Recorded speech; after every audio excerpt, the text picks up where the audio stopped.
This is Tyrese Halliburton, and you're listening to Setting the Pace. Pacer Nation, the Indiana Pacers get back on track against the Orlando Magic, getting a 111-97 victory after getting off to an incredibly slow start. And here to talk with me about that game is a familiar voice on this podcast. It's Derek Schultz from Query and Schultz and IBJ. Derek, man, thanks again for coming back on. How you doing? I'm great, Alex, and I say this 100% truthfully, I cherish every opportunity I have to be on STP with you. So thanks so much. Hey, there we go. I do I do appreciate that. I didn't call you the one and only Derek Schultz this time, but That's good. Yes. you were on the one and only Setting the Pace. I don't know if there's any other Pacers podcasts out there call this. So you know what? I guess I can call it the one and only. But this was a huge win for the Indiana Pacers as they're trying to climb out of that play-in spot, get themselves up into a top 6 seed in the Eastern Conference. Orlando's been playing great basketball. They had just won 9 of 12. Really a good team that's had a lot of easy games coming into this one, but they're a team that the Pacers have had problems with, and it looked like early on that this was going to be another butt whooping from Orlando and Indiana. After the first 6 minutes, it was a 12-2 Magic lead, and I was like, the Pacers are falling down this trap once again of getting off to slow starts. But that third quarter, that second half, probably one of the most impressive second halves we've seen all season. Yeah, I think there's just a lot to like. I mean, we were kind of joking before you brought me on here, before we hit record, about how, 1 of 82, right? And you don't want to overreact and things like that. But, considering the timing of this coming in the wake of the Bennedict Mathurin news and the fact that Orlando, really, this win kind of counts twice, right? Because that's one of the teams that you're fighting with here down the stretch. It's a lot like what a division game would be in the NFL, where it's more, it's good to beat anybody. And it's good to beat anybody that looks like a playoff team, but it's especially good for the Pacers to beat Orlando because of the stakes with who they're fighting with right now. So what I'm most encouraged by is the play of the bench and what you got from TJ McConnell tonight. Obi Toppin was fantastic as well. And look, I know TJ's not going to go for 17 every night and things like that, but you really it felt like you wasted that energy and that performance in San Antonio a couple of games ago, right? When he played really well. I really feel like, Alex, this game followed the blueprint of what the Pacers are going to have to use to win here without Mathurin and being so shorthanded. I mean, the way that I'm really looking at it right now is that they're down 2 regulars who they're not going to be able to replace. Certainly not Mathurin, right? He's out for the season. But really with Buddy Hield, I mean, no offense to Doug McDermott, but he's really only impacted 1 game so far, and he's been banged up. And, even when he's healthy, he's probably 40, 50 cents on the dollar of what Buddy Hield gets you. You're down both of those guys. So it needs to be the next group of players stepping up, and you need to get a good 10-minute, 12-minute stretch from Isaiah Jackson, and you need to get some scoring from Obi, and you need TJ McConnell to bring that energy like he's so good at doing. So that's what I was really so encouraged by. I think with this performance is not only the opponent and the stakes, because it's the Magic and you're fighting with them, but because of how this really was the type of sum of their parts team-wide effort that the Pacers are going to need here down the home stretch. No, I agree with that. I mean, there's so many things we can talk about there, but Doug McDermott to me has been a non-factor for this team since he's been brought over here. I know he's missed like the last 5 games since he was here with the injury that he had, but I think Ben Shepherd has kind of solidified himself as that 9th, 10th man for this team. And Jarris Walker did get an opportunity in the first half, did not log a single minute in the second half, and they kind of shortened that rotation up. And Jalen Smith was out for this game as well with an illness. Isaiah Jackson ended up getting some of those minutes, and he had some nice plays here and there. Only played about 2 minutes 46 seconds in the second half, but I think you bring up McConnell, you bring up Obi Toppin, 17 points apiece off the bench, and you're going to really need that without Bennedict Mathurin moving forward. Who's going to step up and kind of take that role of being that scorer off the bench? And I kind of feel like we all knew that McConnell would probably end up taking a little bit more of that role. But it was great to see Obi Toppin be as effective as he was too. I think he was 7-9 from the field tonight, and he missed 1 3-pointer and he had 1 dunk attempt blocked. So if that's the only 2 misses you get from Obi Toppin, that feels pretty good. And even though he did get blocked by Jonathan Isaac, I love the fact that he went up there to try to dunk it. Like, that's one thing I do like about Obi Toppin. He does try to finish around the rim with force, and he is not going soft. So I think that if Toppin can kind of just get himself a little bit more focused on the role that he has and be a little bit more consistent, like he can be a big part of this team, especially in the playoffs, because I feel like maybe the inconsistencies this year has led me to believe that maybe he won't be in the rotation come playoff time when push comes to shove. But I think now with the Mathurin injury and, like you said, the absence of Buddy Hield from that trade, they're going to really need him to step up. Yeah, I mean, it wasn't that long ago that we were thinking, is there going to be room at the end here for Obi? But now with the way that, the Pacers situation has changed, right? Mm-hmm. With the Mathurin injury and the Hield trade and the Siakam trade, there's a lot that's kind of gone on for this team over the past 4, 5, 6 weeks, that has sort of changed that situation. 17 points on 9 shots, I'll take any day of the week. I mean, that's really efficient. And I agree with you. I think some of the issue with Toppin overall has been, he's had some big nights and he's had some nights where you've barely even noticed him on the floor. But I think that's sort of what you get with that level of player.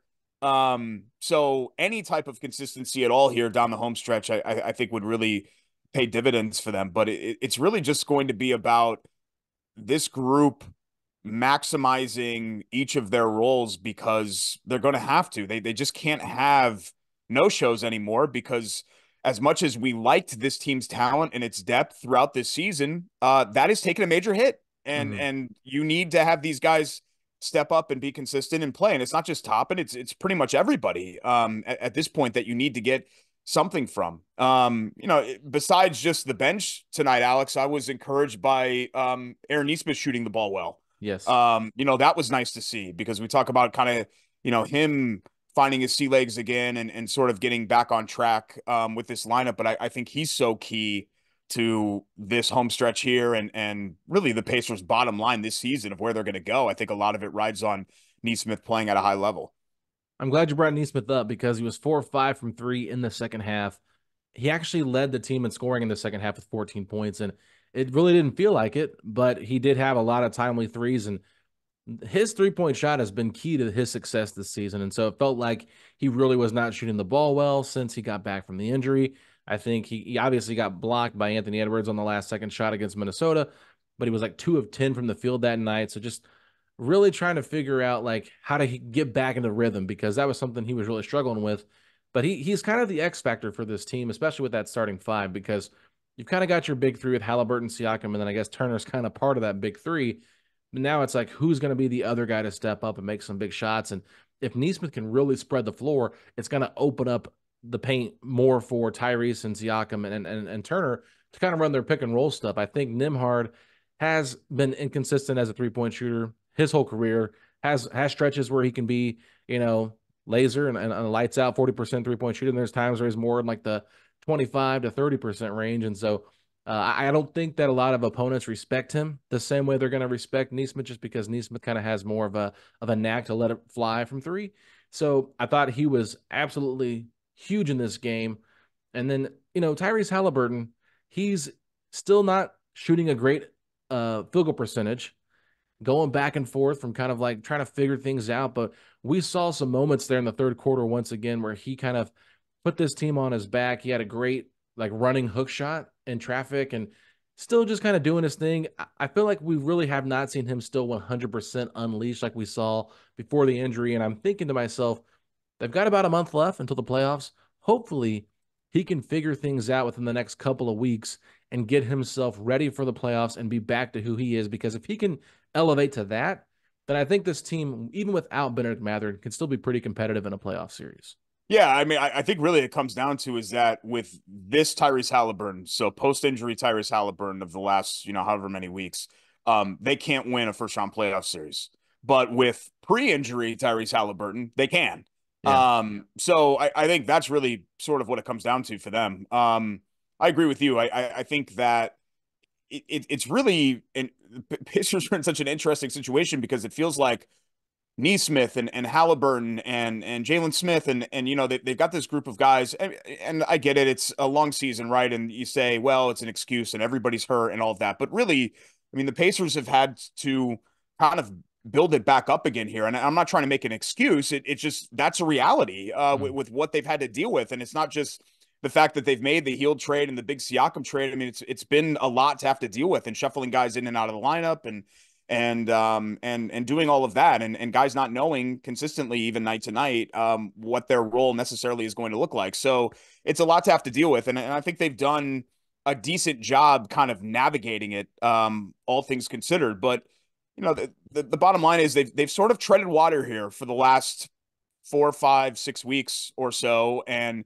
you would like to at least get a glimpse of that second gear that you saw right around the holidays, when they can kick it in and really play with, not only play with, but beat the NBA's best, because I would feel a lot more confident with them going to the playoffs if I still felt strongly like that was in their bag. Like maybe it's still there. But they're still kind of like digging around for it, as opposed to having like a firm grip on it to take it out.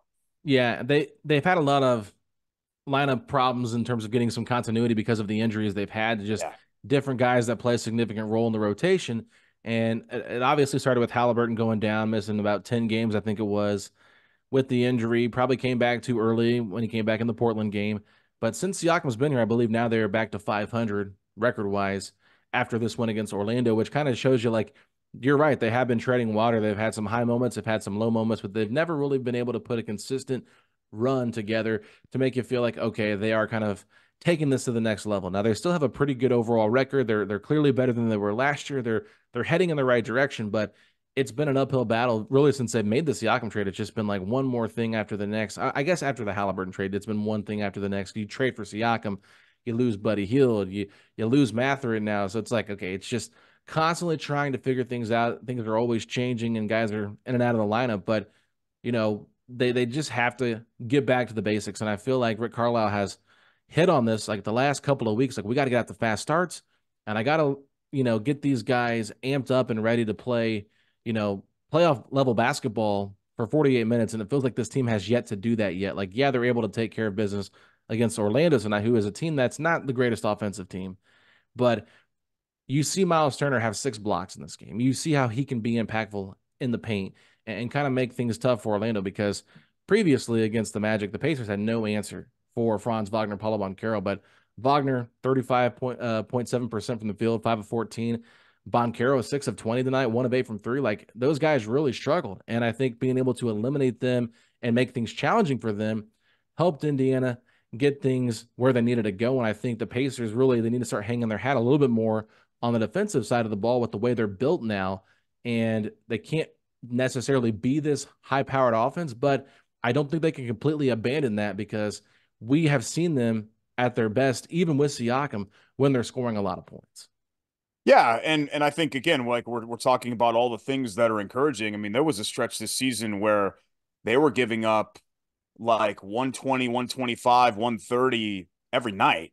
So the fact that, to hold anybody under 97, much less a very capable Orlando team, I think is very encouraging for them moving forward, and trying to find that balance of being that explosive offense while also bringing some defense to the table. And that's with, again, we keep kind of hammering the drum of the injuries, but, losing a capable wing defender and Benedict Mathurin and some of the other changes that they've had here over the past couple of weeks or so. So I do think that, kind of when we look, it's weird because, you've got kind of like the macro view of what the Pacers are, and then you've got like the zoom in view of the day to day. I think the expectations change over the course of the season when they have the in-season tournament run and things like that. But I do think that when you sort of step back and you kind of take it all in, the Pacers are about where you would hope they were going to be, maybe give or take a game and a half, 2 games, something like that. You know what I mean? Like a win or 2 here or there. I think for most rational people, they're about where you would hope they would be. And when you're that close to being able to call this season a success, because let's say they got to the 6th seed or something like that, I think you'd be thrilled, right? But if they fell back to 9, then, you don't feel as good about that. And then especially if they don't actually get into the playoff field, then you feel even worse about it. So, the Pacers are really kind of towing that line between, I think, I don't think this season by any stretch would be a failure, even if like things really went in the tank here. But I do think that they're very close to being able to feel very, very good about the 23-24 season. They definitely should feel good, because I think they've already got more wins now than they did last season. Yeah. which, they still have close to 18 games, I believe it is, left in the schedule. So that just tells you like how much they are growing. And I think that the addition of Pascal Siakam also indicates the direction this team is going. And I feel like Siakam, while it has been a 500 record, like I mentioned, since he's been brought here, there's been so much lineup differences. Like I don't know how many different starting lineups he's played with, but it feels like he's played with a handful, probably like close to 7 or 8, just different starting lineups since he's been here. And then this team has not been able to stay healthy. So I just feel like the addition of Pascal Siakam, once he kind of gets acclimated with Tyrese a little bit more and they continue to grow this chemistry, like I believe in that duo quite a bit. And I feel like we're seeing how Pascal can really make this team different than what they were earlier in the season. This tonight was a great example just because Indiana had no way to kind of match up with Boncaro or Wagner in previous games. But now you finally get a legitimate 6'9" power forward that can make life a little bit difficult. And I know Siakam didn't shoot the ball like the greatest, but I still think 6 of 14 is not bad. But he was just putting pressure on the Magic defensively by getting to the free throw line and getting 9 free throw attempts. So that is what Siakam does for this team. And I think Rick Carlisle has done a very good job the last couple of games, staggering his minutes. He gets OB in a little bit early for Siakam and then bringing Siakam back in with that second unit, kind of allowing him to be that offensive, go-to guy. And I said without Mathurin, like they really can't afford to have too many minutes out there where you don't have at least one of Siakam or Halliburton on the floor at all times. Yeah, because kind of steering it back to what we talked about right at the beginning of the show, where does the offense come from, right? Yeah. That's with him kind of out of the equation. So, yeah, I really like the way, and I guess I'm not surprised. Siakam could probably fit just about any NBA team with his skill set. He does so many things well. We were actually I took my son and my family to the Orlando game. I want to say it was either November or December. It was very early in the season where basically the Pacers got down 30 points in the first quarter and they were run off the floor. They put a lot of window dressing on it late. So I think if you look in the box score, you'll see that what's he talking about? What's the big deal? Pacers lost by, 14 points or something like that. Like that was a 30-point game for basically 3.5 quarters. And they could have used at least 3, maybe 4 Pascal Siakams that night. They were really, Yeah. Orlando was doing whatever they wanted. So to kind of see it come back later in the season here and have that asset that you can throw at that weapon that you can throw at them, it's an encouraging thing. It's a good thing. This was a really key game, Alex. Again, 1 of 82, right? But because it's Orlando and because of how they looked in the last couple of games and coming off the wake of the Mathurin injury, I think this feels like one of the better and more encouraging performances that I can remember this season from the Pacers. And now, it's about what you do next. So Pacers have done this. You mentioned high highs, low lows, right? It's about kind of building upon it and not just letting it be its own kind of outlier. But considering the standings and all that, and Miami dropping a game to Washington, this ended up being a very beneficial night for the Pacers. Yeah, it would be more beneficial if the Knicks could somehow pull off a victory against the 76ers, but they're currently down by 9 with about 2 minutes and 57 seconds left in the fourth. And the Pacers will probably jump up to 6, I believe, if that were the case. So that just kind of shows you how jumbled up it is in the standings and how every game is important. Like, I know people were like talking about this game against Orlando and how big it is. But one thing you have to remember, like, even though the Pacers win this game, it's a huge win, don't get me wrong, but Orlando still has a tiebreaker because of the 2 games they won in Indianapolis earlier this season. And I was there at the game you're talking about. It was actually a 40-point lead at one point for the Magic. The Pacers never led in that game. It was just atrocious from start to finish, and nothing really you could say to kind of talk about that game. You kind of think, okay, we'll just throw it under the rug. We won't forget about this one. Then they come out, and the same thing happened again a couple of weeks later. I know the Pacers had like a 2-point lead at one point, but the Magic just dominated that game too. So it's like Orlando has had the Pacers number, so it's good to see them kind of be able to kind of get that monkey off their back, get that win, kind of feel good about themselves. But the tiebreakers are where it matters the most. They've already got the tiebreaker over the Knicks. They've got it over Philadelphia. And it's still up in the air with Miami. And the Miami's been a team that's kind of struggling here of late. And they also have a chance to kind of get that tiebreaker over Chicago, who they just continue to lurk in the 9th spot. Just slowly creeping their way back into making this a little bit more competitive. I think they've had some tough games on the road trip here, but they beat the Warriors recently on the road. Chicago did. So, like, you can never count them out, and they've given Indiana problems defensively this year too. So that's one thing I was glad to see in this game was we've seen teams with a lot of length, Derek, really impact the Pacers in terms of what they've been able to do defensively. I mean, Minnesota did a good job putting McDaniels on Halliburton. You're continuing to see Halliburton just have to face guys that are the same size or bigger than him on a night-to-night basis. I think Caleb Houston was the guy that they put on him tonight to start out.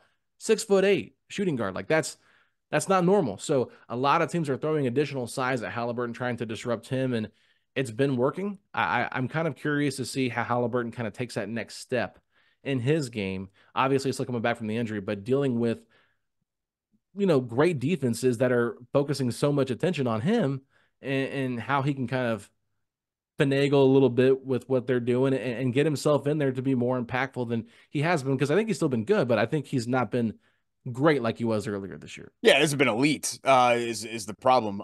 Yeah, it's almost like he's kind of fighting a two-front war right now, where it's the health, and that's got to get right. And luckily that will get right. And then the second one is that, hey, guess what? The secret's out.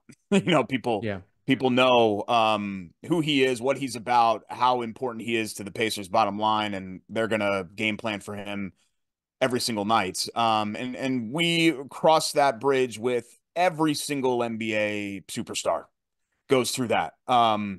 I think the difference for Halliburton is that, some of these guys come into the league as the top overall pick or the next big thing. And from day one, teams are locked in on them. And I think for Halliburton, it's a little bit similar to, if I'm going to use a Pacers example, kind of what happened with Paul George around this time, 11 years ago, around there, like the 12-13 season, where he started to come into his own. And you're like, oh my God, like this guy's going to be a big problem, and we're going to really have to focus on him. And that's what you're seeing right now with NBA teams. So he's a big boy. I think he can handle it.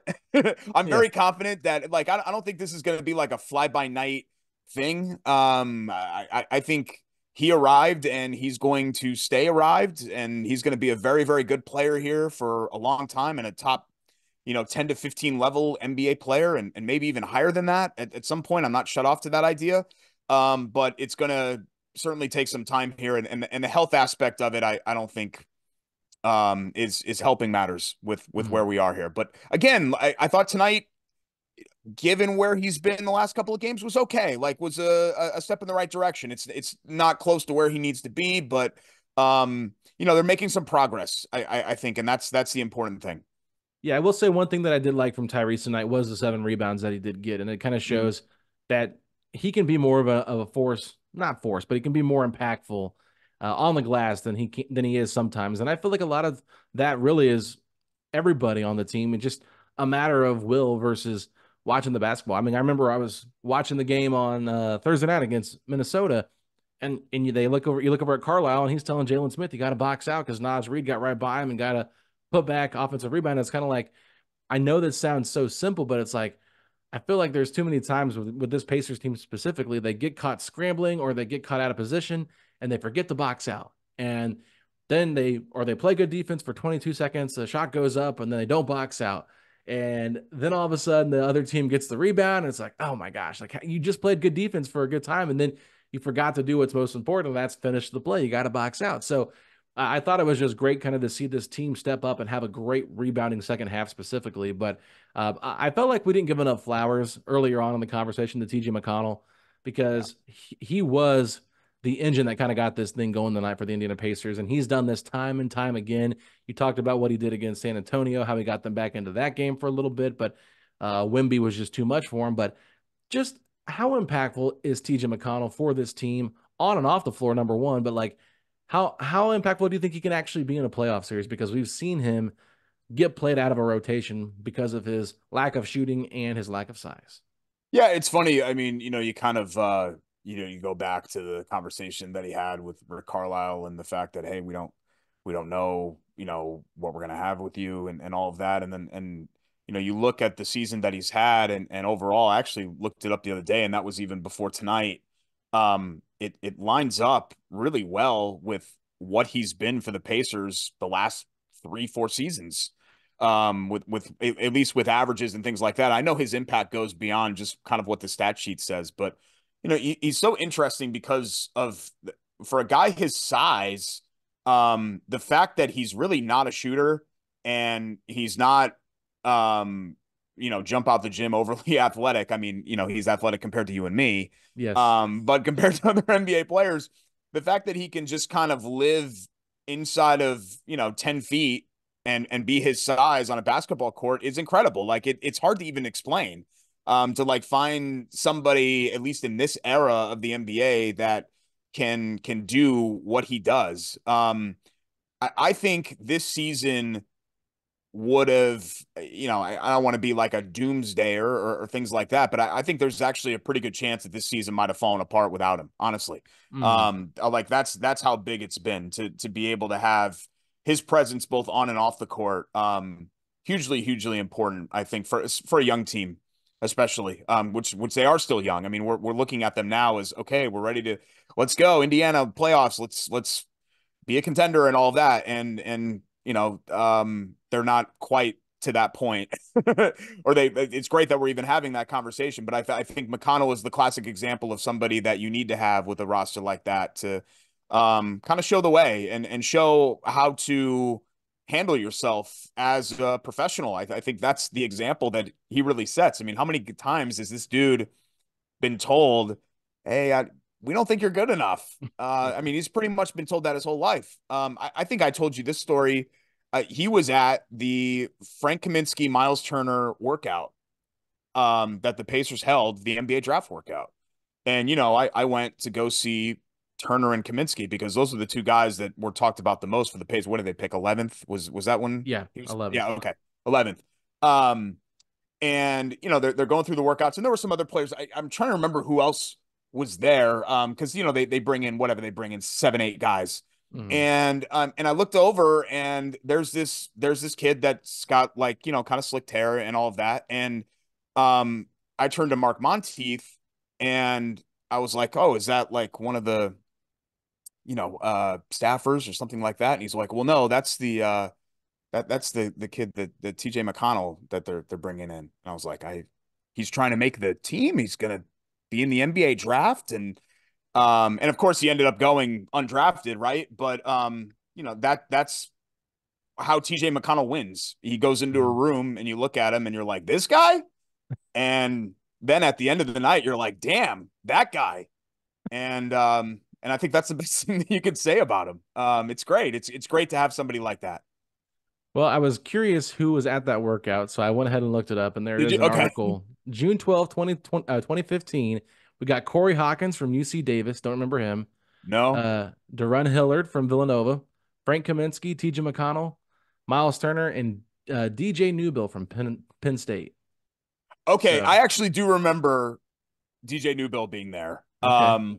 And maybe that's a because TJ McConnell played at Arizona, right? Yes, Arizona. Maybe that's just me not watching Pac-12 late at night basketball. So maybe I should have been more familiar with and Arizona's a prominent program. Maybe I should have been more familiar with him. But yeah, I mean, I remember specifically being like, this guy's trying to make the NBA, and here he is, almost 10 years later. It's incredible. He certainly had a better career than Kaminsky, right? Hell. Yeah. Who would have thought at that moment, right? Yeah. Kaminsky was a heck of a player, and Miles was kind of an interesting prospect too, because there was a lot of questions about his running and his gait. Remember, that was the big thing. His running gait. People thought it was weird. Yeah, I mean, he still runs a little awkward. Like, it's not the most normal run, but who cares? He gets down the court. He's in pretty good shape. So I still see people complain about it sometimes. I'm like, is that the narrative we're going with right now? But okay. You know how it is, man. Like there were people that made up their minds on Miles day one, and they don't want to change. You know what I mean? That they're just dug in. Yeah. And because he's not some like unbelievable superstar player, like you can do a lot worse than Miles Turner with the 11th pick in the draft. A lot worse. Yeah. And I just think, unfortunately, he's going to be kind of one of those guys that some people, I think you and I and, super smart, handsome people appreciate what Turner brings to the table. But I think he's one of those guys that there's some people that maybe will never appreciate him or won't until, his career is long over.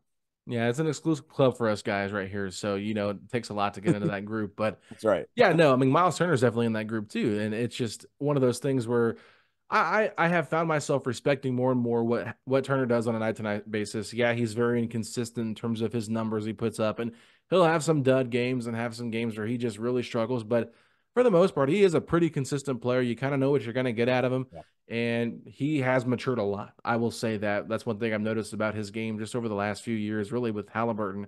You've kind of seen him mature, take that next step, and I think that Rick Carlisle really has been the best thing that's ever happened to him. Obviously, Tyrese Halliburton too, but Rick Carlisle just kind of believing in him and them making a decision between him and Sabonis was just so necessary, so overdue. And you got to like respect a guy that while he is not happy with his role, never forced his way out of here, never got nasty about it, just kept coming to work, wanted to be part of this organization. And as we know now, like he still wants to be a part of this organization. Like going on 9 years, will be entering his 10th year next season. So like he's wanted to be in Indiana, and you just don't find a lot of people that want to play for a small market. I understand that he's not a superstar level player, but like he's a very quality center. And I think if you went around the league, you could make the case that he is a top 10 center in the NBA. So it's kind of, you got to pick and choose like what you want, but it's like you're not seeing a lot of great centers in the league today. If they are, they're like MVP level. You have your select few that are maybe kind of like right below that tier, but you know, I'd rather have Miles Turner than a lot of different centers that are in the league right now. Yeah, absolutely, and not to mention he seems seemingly a great guy off the court too. Yeah. The coat drive that he does every year, and some of the other things that he's been able to do in the community, and really kind of embracing Indianapolis when in reality he was just kind of airdropped here. Yeah. I think it's actually sort of easier for guys like Halliburton who at least have the Midwestern roots and spend a lot of time in Iowa and Wisconsin and places like that where to connect with this place. But I think Miles has done a really good job connecting at least the best that he can outside of the people, that decided they hated him day one and still hate him. Absolutely. So the last thing for me, and we talk about the rookies when we can, the talking points haven't been a lot because it's been not a lot of Jarace Walker this year, but Ben Shepherd's kind of gotten himself more in that conversation recently. What have you seen from both rookies? And, obviously Jarace only played 3 minutes total tonight against Orlando. With Mathurin's injury, are you expecting him to get a bigger role, or do you think that once McDermott's healthy, maybe we see less of Walker, more of Doug? And your thoughts on Shepherd overall and how he's kind of carved out a role for himself? Yeah, I think we'll probably I don't expect Jarace Walker's role to change dramatically.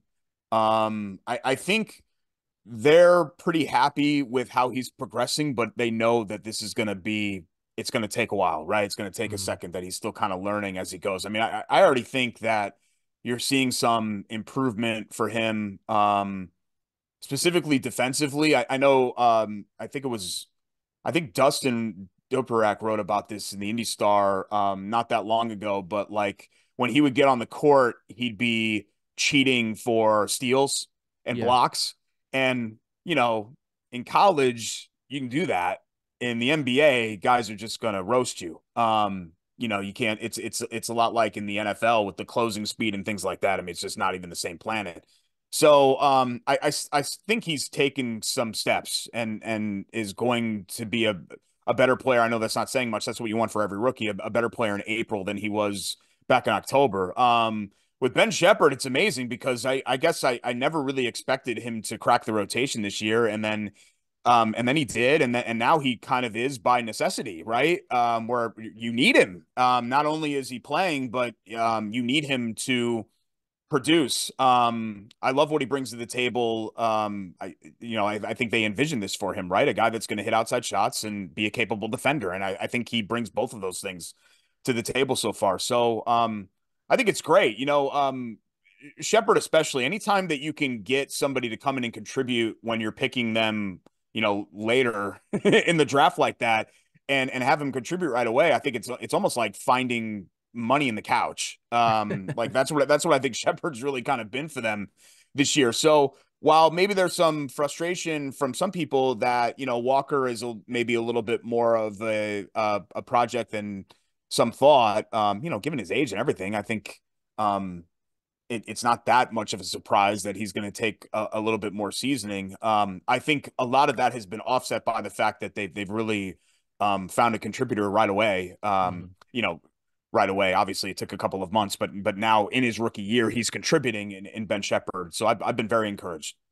I love what Rick Carlisle said about him. He just said he's a very consistent defender, and I Yeah. love that he used that word to describe him because it is very true. Like you don't really see him get out of position too much. Every once in a while, he might bite on a pump fake and get out of position. I think Joe Ingles got him tonight on one, and he was able to recover because it's Joe Ingles, and Joe Ingles isn't going to be able to do much after the pump fake. But that's one thing I have really liked about him. And you're right. I mean, Jarris Walker early on, especially the willy nilly gambles is what Rick Carlisle labeled that as.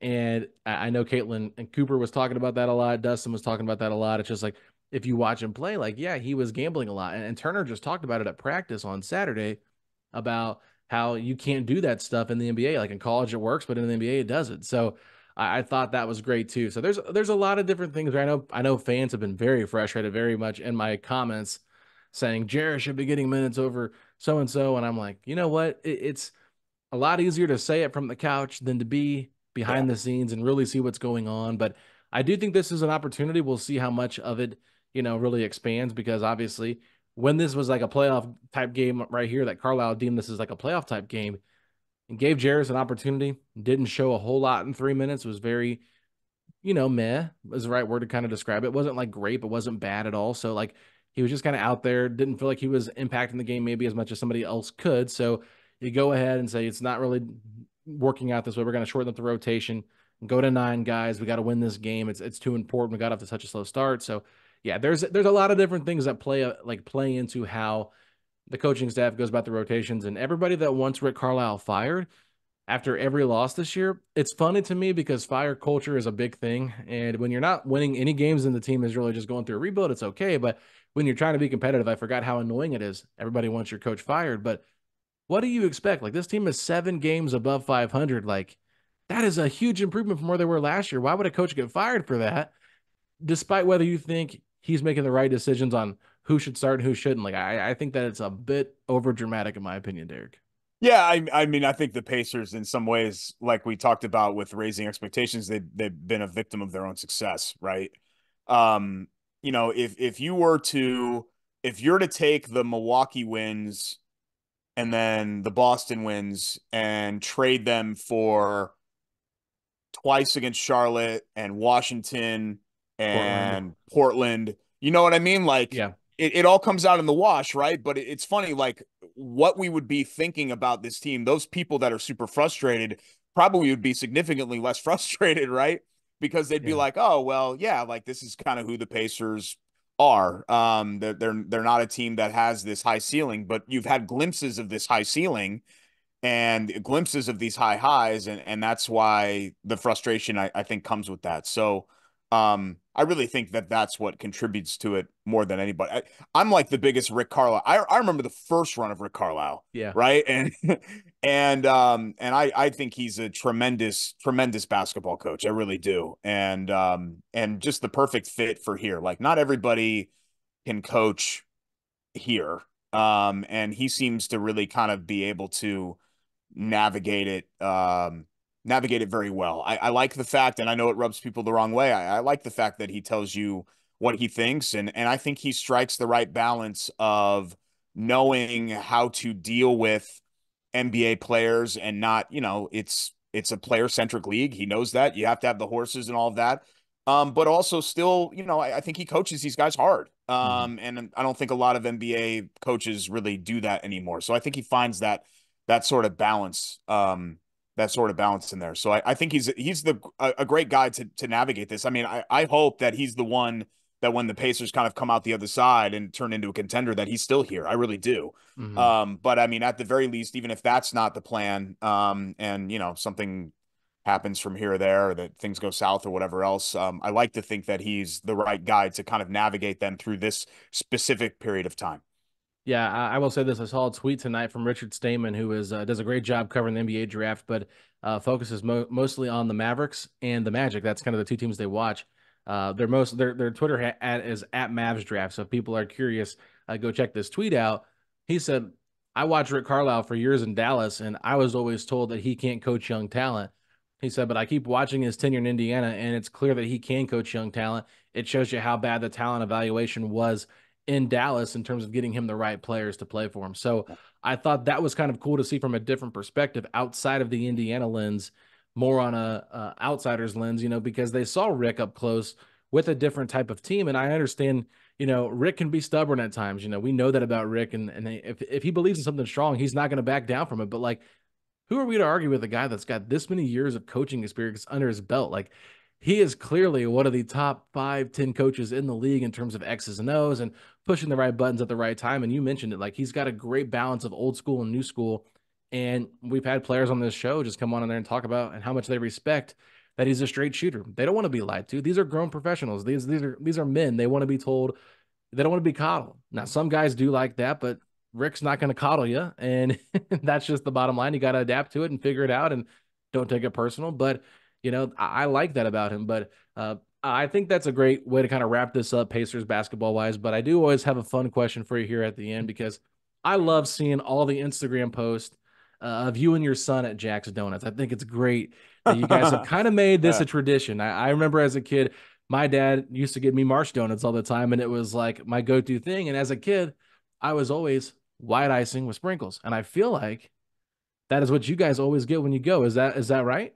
Yeah, so he likes the white ice, and then I grew up in the section of the country that called them Jimmy's sprinkles. Okay. So we get rainbow Jimmy's on them as well, and next time you're at a donut shop or an ice cream shop, ask for rainbow Jimmy's and see the reaction on people's faces when you ask them for that, because they're like, what are you talking about?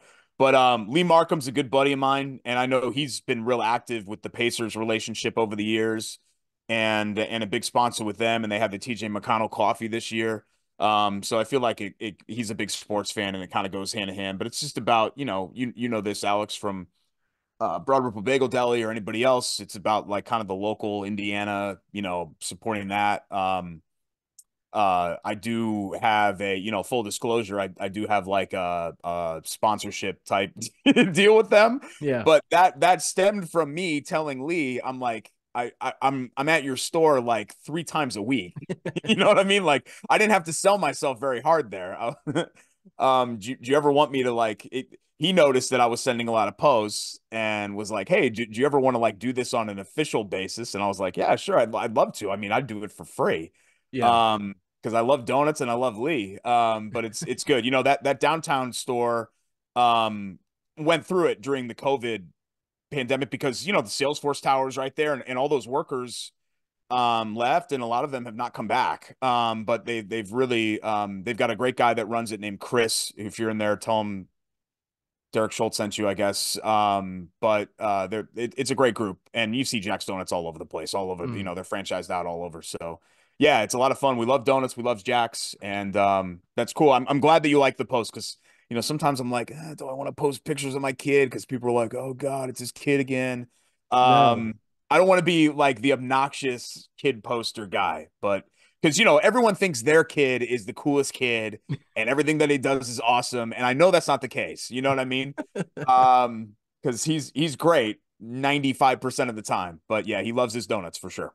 I think an occasional post once or twice a week is it's very acceptable. I've seen Good, some okay. people, probably more moms than dads, that post ad nauseum about their kids and how great they are and how much they love them, and they're daily vlogging about their kid's life. And I'm like, can you guys like just take a break? Like, I don't need to see all this. That's what the mute button is for on social media. It is a beautiful thing, but I will never mute any of your posts if you post with your son, because I think it's great. I think it's awesome to see dads involved in their kids' life. I'm not a dad. I would love to be one someday, but not yet. But I think it's great just seeing that relationship. And I know that it's really special to you too, because you wouldn't post that kind of stuff and make that moment for him so special.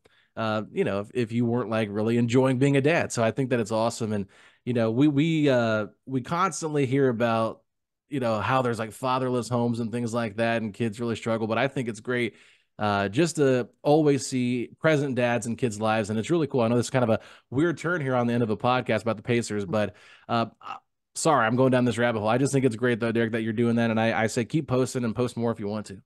No, it means a lot to me. And one last thing that I'll say about it, it's been real easy. Being a dad has been really easy. I highly recommend, by the way, Alex, if you guys choose to go down that road.